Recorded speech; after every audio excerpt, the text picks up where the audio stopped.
est-ce que vous pouvez faire un bilan de comment la douane est sortie du 12 janvier? Bon, malgré tous les dégâts que vous connaissez peut-être, et la douane, comme vous le constatez, est debout. Il n'y a pas eu d'effondrement au niveau institutionnel, même si les bâtiments se sont écoulés. Et nous sommes debout. C'est ce qui explique peut-être toutes les attaques dont nous faisons l'objet, parce qu'il y en a certainement, les racketteurs.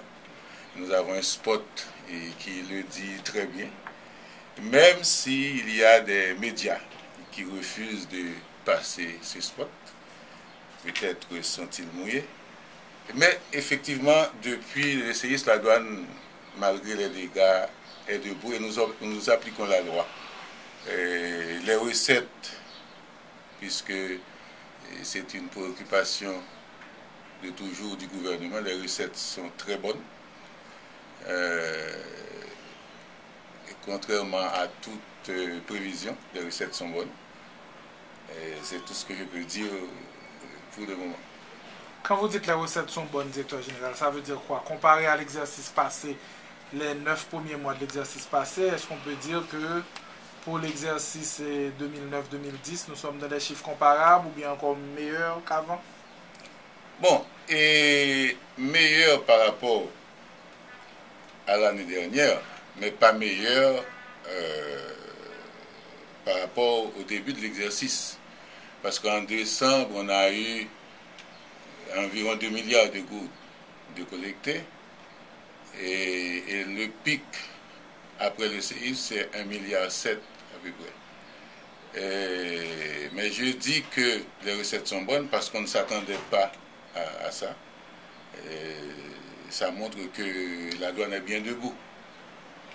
Vous dites que les recettes sont bonnes, en même temps, il y a des plaintes, il y a des accusations d'organisations humanitaires, de citoyens qui essaient d'aider et qui disent que la douane taxe tout. Est-ce que c'est grâce à ça que les recettes sont bonnes? Bon, je dois préciser pour tout le monde, pour ceux qui sont de bonne foi et aussi pour ceux qui sont de mauvaise foi. Parce qu'il y a beaucoup de gens qui sont de mauvaise foi, que j'appelle racketteurs, et qui, à un certain moment, pensaient pouvoir, comme on dit bien chez nous, prendre roue libre sur la misère du peuple. Ça, nous ne pouvons pas l'accepter. Il y a un pays et nous ne sommes pas, en créole on dit une savane, où tout le monde peut venir et faire tout ce qu'il veut. Nous sommes une institution, nous avons des lois à appliquer. Et le séisme n'a pas fait disparaître les lois sont là. Nous sommes responsables de la collecte des recettes, nous sommes responsables de la facilitation des échanges, nous sommes aussi responsables de la lutte contre la fraude, contre les trafics illicites. Nous sommes responsables un peu de la sécurité publique aussi. Nous sommes responsables de la protection de la société, la protection de la santé de la population. Nous ne pouvons pas admettre que tout le monde vienne ici faire ce qu'ils veulent. Il y a des gens qui se présentent comme ONG et qui n'ont rien à voir avec l'humanitaire et qui se présentent sans un bout de papier et qui vous disent qu'ils apportent de la nourriture pour le peuple, qu'ils apportent des équipements pour le peuple. Ça, nous ne pouvons pas l'accepter. Est-ce que, imaginez-vous un instant, qu'un quelconque citoyen, qu'un Haïtien ou quelqu'un d'autre d'un pays aille aux États-Unis, parachuter de l'aide et dire, parce qu'à la Nouvelle-Orléans, il y a eu Katrina, et arrive aux États-Unis, parachute de l'aide, et que le gouvernement américain, la douane américaine, disparaîtrait pour laisser passer l'aide. Imaginez-vous un instant que quelqu'un débarque en Italie où il y a eu un cataclysme il n'y a pas longtemps, ou bien en France où il y a eu une tempête. Est-ce qu'on peut arriver en France et dire, moi j'apporte de l'aide pour le peuple français, et la douane vous dit, bon, il n'y a pas de loi à passer. Ça ne se fait dans aucun pays et ça ne se fera pas non plus ici. Les racketteurs font comprendre, à quelle fin, je ne sais pas, font comprendre que la douane était en train de taxer.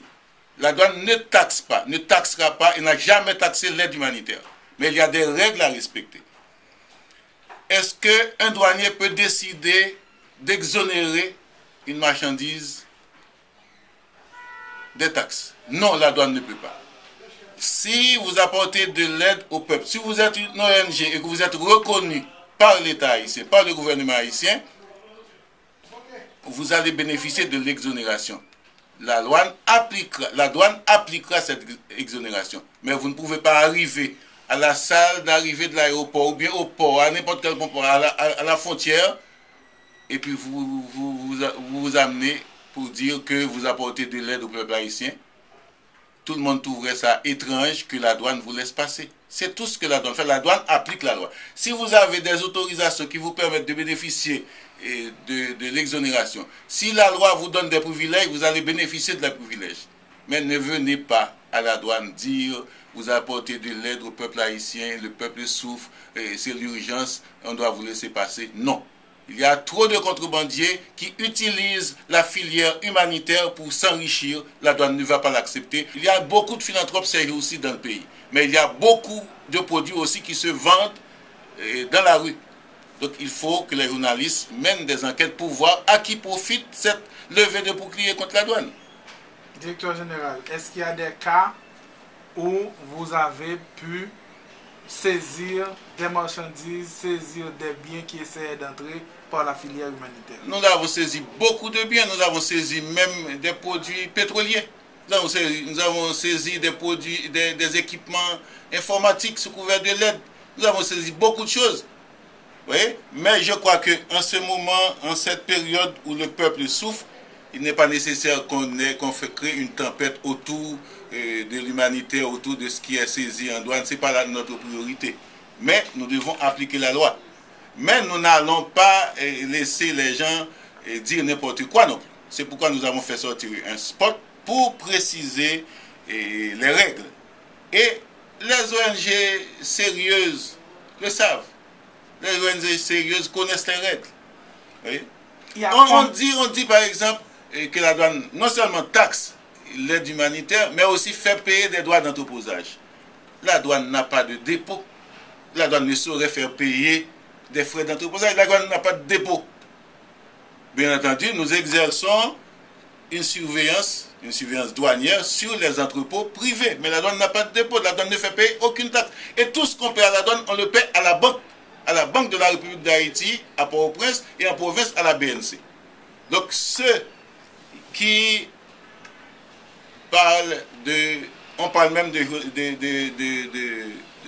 douaniers pourris dans l'article du Devoir. On parle de douaniers pourris, etc., etc.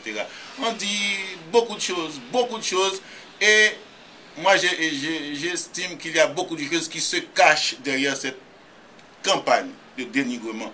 Moi, c'est une campagne contre le pays, ce n'est pas une campagne contre la douane. La douane fera son travail, ce n'est pas une campagne contre la douane, mais je crois que tout bon haïtien devrait mener sa petite enquête pour voir ce qui est vrai dans tout ce qui se dit autour de la douane. Il y avait combien d'ONG avant le 12? Il y a combien d'ONG aujourd'hui répertoriées à la douane?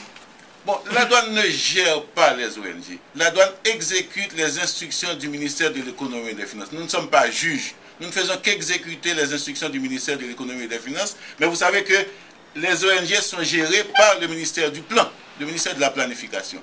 C'est le ministère de la Planification qui demande des privilèges pour les ONG et fait ces demandes au niveau du ministère de l'économie et des finances. La douane exécute les instructions du ministère de l'économie et des finances. La douane ne fait pas de loi, la douane ne fait qu'exécuter. Vous recevez quand même les ONG, monsieur le directeur. Est-ce que le nombre d'ONG a augmenté? Bon, ça, tout le monde le sait. À partir du séisme, il y a beaucoup d'ONG.